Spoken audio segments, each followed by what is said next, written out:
இன்னைக்கு நம்ம வெங்காய தொக்கு பண்ண போறோங்க. அதுக்கு சின்ன வெங்காயம் 1 கிலோ உரிச்சு வச்சிருக்கேன். 1 ஸ்பூன் வெந்தயம் எடுக்கிறோங்க. 6 கிராம் இருக்கு. நம்ம 5ல இருந்து 6 கிராம் வரைக்கும் போட்டுக்கலாங்க. ரொம்ப போட்டாலும் கொஞ்சம் கசப்பு டேஸ்ட் வந்துடும். ஜீரகம் 1 ஸ்பூன் போட்டுக்கலாம். இது 5 கிராம் இருக்குங்க. பெருங்காயம் 1 ஸ்பூன் எடுத்துக்கலாங்க. 4 கிராம் இருக்கு. இது 4 to 5 கிராம் போட்டுக்கலாங்க. கடுகு கொஞ்சமா எடுத்தா போதும். 2 கிராம் இருக்கு. இது போதுங்க. இப்போ புளி வந்து ஒரு கை ஃபுல்லா இருக்க மாதிரி எடுக்கணுங்க. 1 கிலோக்கு இந்த ஒரு கைப்பிடி ஃபுல்லா இருக்க மாதிரி இருக்கணும். இதை நம்ம வெயிட்ல வச்சு பார்த்தோம்னா 150 கிராம் பக்கமா வருதுங்க. நல்லெண்ணெய் 1/2 லிட்டர், மஞ்சத்தூள் 1 ஸ்பூன், உப்பு இதில் ஒரு 3 ஸ்பூன் போட்டிருக்கேங்க. 45 கிராம் இருக்கு. மிளகாத்தூள் 20 கிராம் எடுத்திருக்கேங்க. உங்களுக்கு தேவையான அளவு காரம் எக்ஸ்ட்ரா கூட ஆட் பண்ணிக்கலாம். இதுக்கு வெல்லம் ஒரு 5 ஸ்பூன் எடுத்துக்கலாங்க.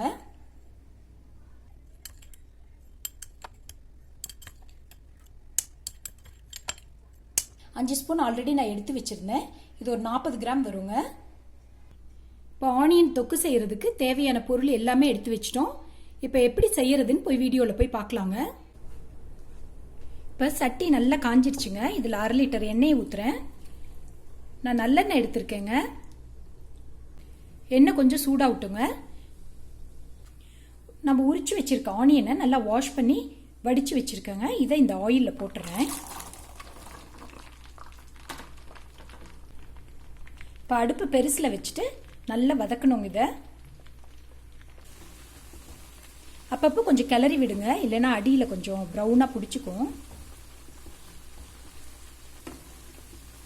இப்போ நம்ம ஆயிலில் போட்டு 10 நிமிஷம் ஆயிடுச்சுங்க. போதும். இப்போ நம்ம ஆஃப் பண்ணிடலாம்.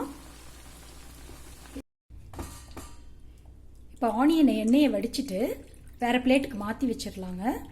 கொஞ்சம் ஆறட்டும், அப்புறம் மிக்சியில் போட்டு அரைக்கணும்.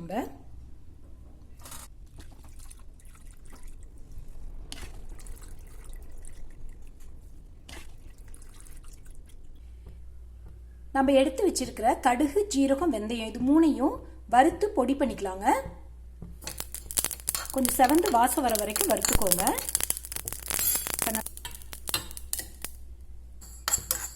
இதுவும் கொஞ்சம் செவந்து பொரியணுங்க.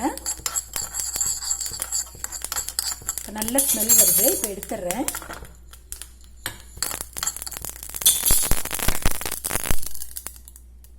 இப்போ கடுகு, ஜீரகம், வெந்தயம் 3ஐயும் நல்லா செவக்க வறுத்துட்டோங்க. இதை இப்போ நம்ம பொடி பண்ணி வச்சுக்கலாம். இதில் எதுவுமே ஆட் பண்ணாதீங்க, அப்படியே போட்டு நல்லா நைஸாக அரைச்சிக்கோங்க. இந்த அளவுக்கு நைஸாக அரைச்சிக்கோங்க.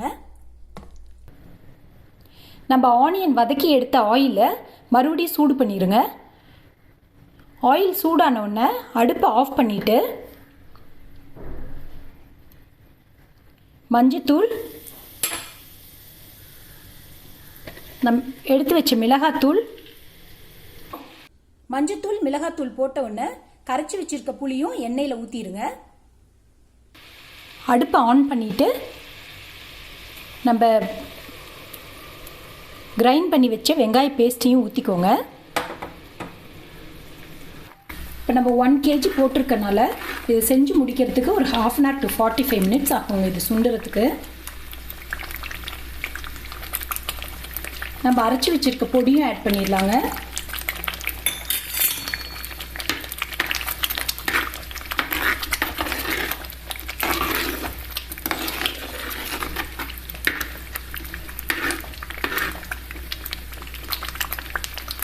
புளியை கொஞ்சம் கெட்டியாக கரைச்சி ஊற்றினோம்னா சீக்கிரமாக சுண்டிடுங்க. ரொம்ப தண்ணியாக கரைச்சிட்டிங்கன்னா ரொம்ப நேரம் ஆகும் அது தண்ணி சுண்டுறதுக்கு. அதனால தான் புளியை கெட்டியாக கரைச்சி ஊற்ற சொன்னேன்.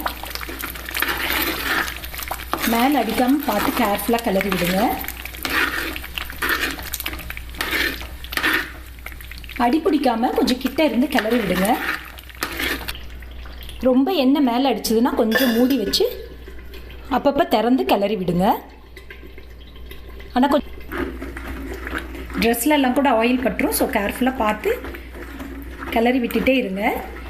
இப்படி அகலமான பாத்திரத்துக்கு பதிலாக நீங்கள் உயரமான பாத்திரம் வச்சிங்கன்னா கொஞ்சம் உங்கள் மேலே ஆயில் தெரிக்கிறது கொஞ்சம் கம்மியாக இருக்குங்க. இப்போ நம்ம ஆனியன் பேஸ்ட் போட்டு 20 மினிட்ஸ் ஆயிடுச்சுங்க. ஸோ கைவிடாமல் கிளறினீங்கன்னா மேலே அடிக்காது. இப்போ 3/4 மணி நேரம் ஆயிடுச்சுங்க.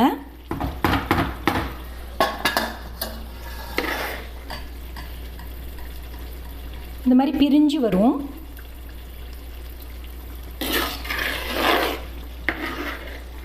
இப்போ ஆயில் பிரிஞ்சு வருதுங்க.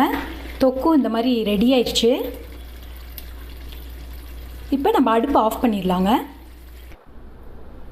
இப்போ ஆனியன் தொக்கு சூப்பராக ரெடி ஆயிடுச்சுங்க.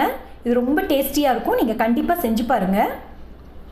இதுக்கு சின்ன வெங்காயம் பெரிய வெங்காயம் எது வேணாலும் போடலாங்க. ரெண்டும் ஒரே மாதிரி டேஸ்ட் தான் வரும். நீங்கள் ஃபஸ்ட் டைம் பண்ணுறீங்கன்னா ஆனியன் குவான்டிட்டி கம்மியாக எடுத்து பண்ணி பாருங்கள். ஒரு 1/4 கிலோ இல்லைனா 1/2 கிலோ எடுத்துகிட்டு பண்ணுங்கள். 1 கிலோ பண்ணும்போது கொஞ்சம் டைம் எடுக்கும். நம்ம ஆயில் நிறைய ஊற்றுறதுனால ஆயிலெலாம் கொஞ்சம் மேலே தெறிக்குங்க. ஸோ நீங்கள் கேர்ஃபுல்லாக பார்த்துக்கணும்.